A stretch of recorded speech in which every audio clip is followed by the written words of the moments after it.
Now, I've decided to go ahead and pull out a few more of these cartoons, you know? Um, so here we go. I figured since I started my video with a cartoon, I pulled out all these cartoons. And this is the one I started with, is the alien one. Alright. Now, I think after we went to see Bill in 98 and 99, I don't know, my friend John made a joke about how Bill likes to twirl. So I drew him wearing a tutu. I was thinking, I wish we could buy him a tutu. Say, here, you like to twirl. So I think ever since I drew this, though, Bill quit twirling, so I hope I didn't make him feel bad. I want him to enjoy his twirls, but come on. I thought it was funny. So, kind of got the impression maybe Bill likes watching chicks fight over him.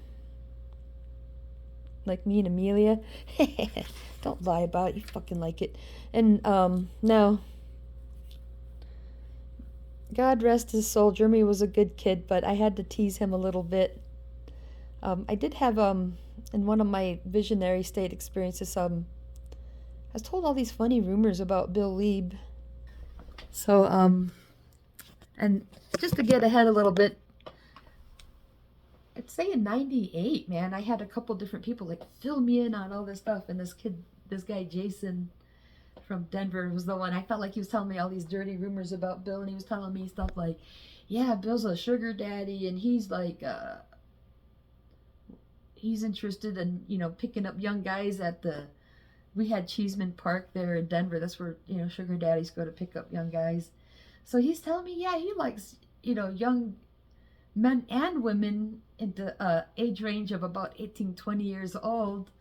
And so I kind of took that idea. It's kind of my own idea, but there are other people who have suspected maybe Bill could be homosexual. And there's a picture I would love to pull up. There's a picture of Bill and Jeremy sitting together, and he's just like, he's kind of got his hands like this, and he's just like, and man, you would think, I wonder if Bill Lieb had a crush on Jeremy, huh?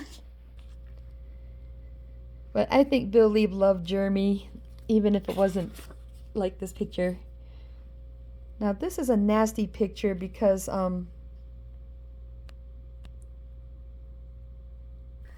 basically, this lady, this ex-girlfriend was threatening to call the cops on me because after I had contacted Bill, it's just like, well, feel free to contact me as much as you'd like, And so it's like Bill was like really enjoying one of the letters I wrote him, and then she busted him with it. And so that's again where I feel like,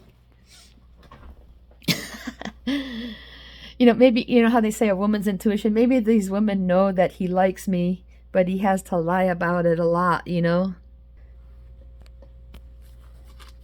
I kind of made him out to be a dirty old pervert, but that may not necessarily be true.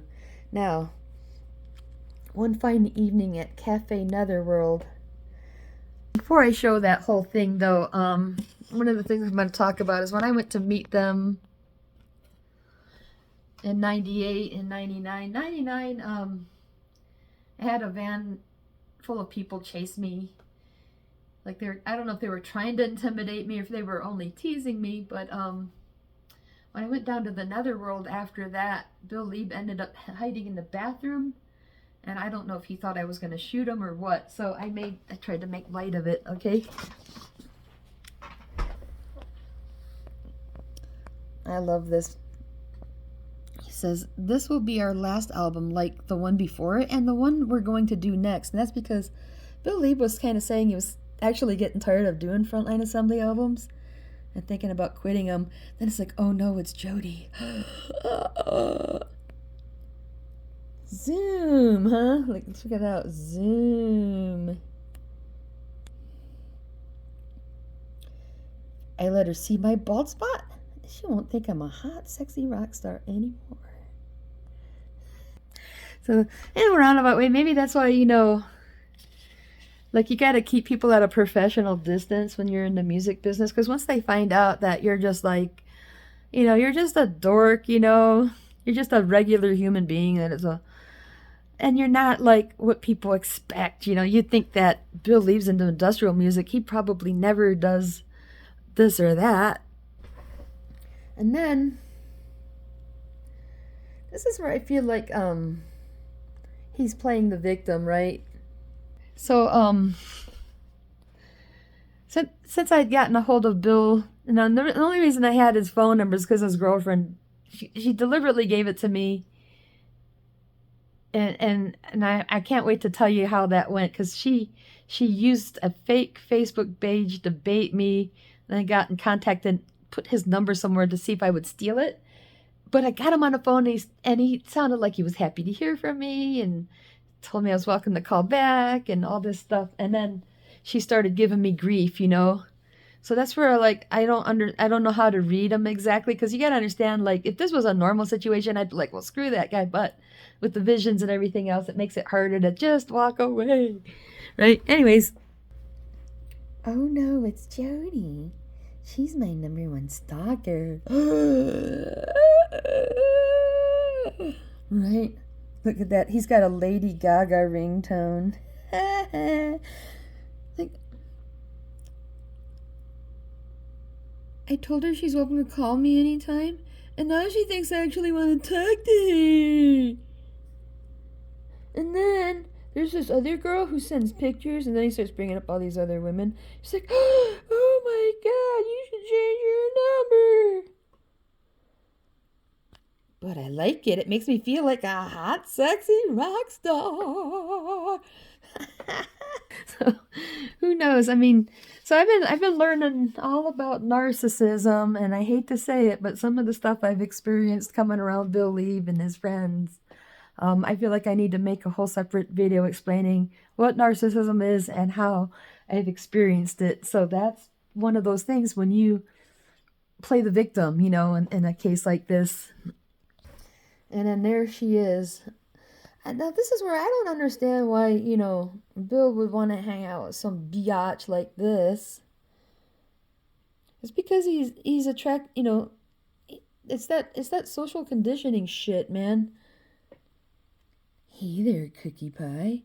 Hey, my little muffin. Oh, yes, that feels good. Look at that. Say I made it spooky with a spider and everything. And he's enjoying this fucking biatch, sucking the blood right out of him. And he's dead and he's floating out of his body.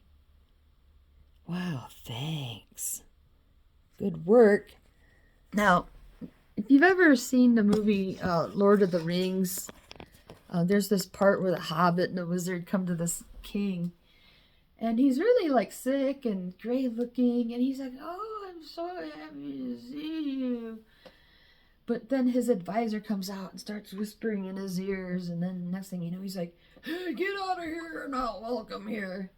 That's kind of how I feel about Amelia, you know. Like, I felt like, he's like, yeah, Jody, you're welcome to call anytime. And then after she got with him, it's like, I don't talk to people, Jody. Anyways. Let's see what's next on the agenda. Now, I don't make fun of Reese Fulber very much because I actually have a lot of respect for him. But I saw this one picture of Reese where I just thought he looked so goddamn serious that if he was in that one Twizzlers commercial, you know, where so there's this Twizzlers commercial where they get somebody like has a real serious look, and then this Twizzler, you know, piece of licorice comes out of the side of the picture, and they're like, deet, deet, deet.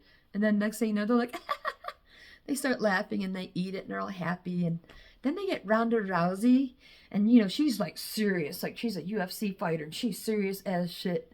And they start poking her in the cheek with a piece of licorice, and it's like, chomp, and she's all happy. Actually made her laugh, right? But in this picture, Reese is so serious that he gets pissed off and he snatches it. He's like, ahem. He just gets even more pissed off. I don't think Reese is like necessarily someone that goes through life with a grumpy attitude or anything, but there was this picture I had seen of him, and I just felt like, you know, Reese really wants people to start taking him seriously, doesn't he?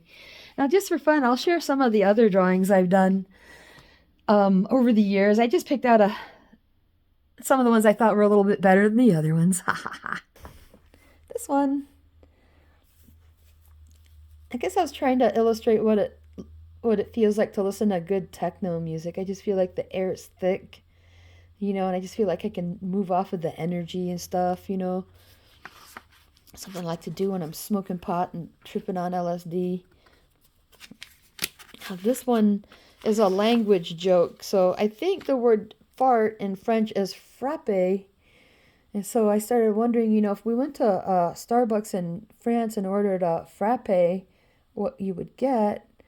And if it would be nothing but a big smelly fart. Voici la frappe. It's like, oh my goodness, the flies are already attracted. Oh my goodness. Now, something I used to like to make drawings about when I was in high school, because, you know, when I was like 12 or so, New Order was my favorite band, and I was trying so hard to make funny jokes about them. So I don't have all my New Order pictures, unfortunately. So this is more like a replication of the kind of drawings I used to draw when I was like 16. So and then see that Bernard Sumner kind of fucks up sometimes, man. It's like there's like a dead bird falling on this guy because he was fucking up so much on the singing.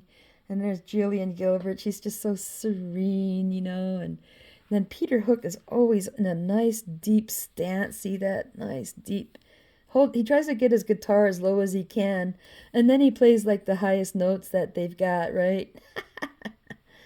You betcha. Now, this is one I did. Imagine what it would be like in a world where humans have big, long, wavy cat's tails.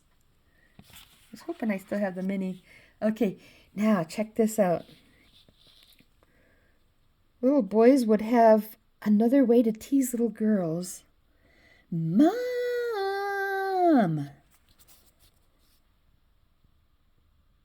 Guys would have another way to hit on the ladies. Get a good look at these guys. You sure have a sexy tail. Buzz off! That nice looking business lady talking to some hippie. Give me a break. Are you serious? And there's a pigeon right there taking a good poop. That's what it's like in Denver. You know, when you're at a bus stop, there's always some pigeon shitting on the floor, on the sidewalk. We would have another way to get stylized and accessorized. Right? Nice stripes. Nice hawk. Nice bob. Thanks. As an afterthought, I did one for Bill Lieb. You know, like, what if he had a tail? He'd probably shave everything off but the tip. Right. So let's see, over here we would have another hazard to face. She slams her tail in the door, right? This person slams their tail in the door. And the dog's over there wagging his tail like, he probably thought it was funny. UFC fighters would have another way to win a match. We have a tap out. Trying to figure out what that says. But see, he's got him in a figure 4 tail lock. And then here, it would give couples another way to make their first move. Aww. We would have more rules for children to follow. Yep, including no tail pulling. And if you listen to Skinny Puppy, Kevin Key would have another way to relate to his cats. He's sitting there cueing his tail, and they're sitting there cueing their tails. Now, when I was 5 years old, I thought I invented the word cue to explain what cats do with their tails, right? So, I just want to explain that because in that last cartoon, that when the cat curls its tail, he's cueing its tail. Now, a lot of times they're cueing their tails when they're mad, you know? It's like, and then I'll be like, quit cueing your tail at me. Anyways, I thought I'd share some of my other cartoons that I've made over the years, just because I have this out, because I'm going to put all this stuff away, and I don't know if I'm going to be pulling them out for a while, so I thought I'd share those just for that reason. You guys have a nice day. Happy Valentine's Day if you celebrate. Otherwise, as for me, bah humbug!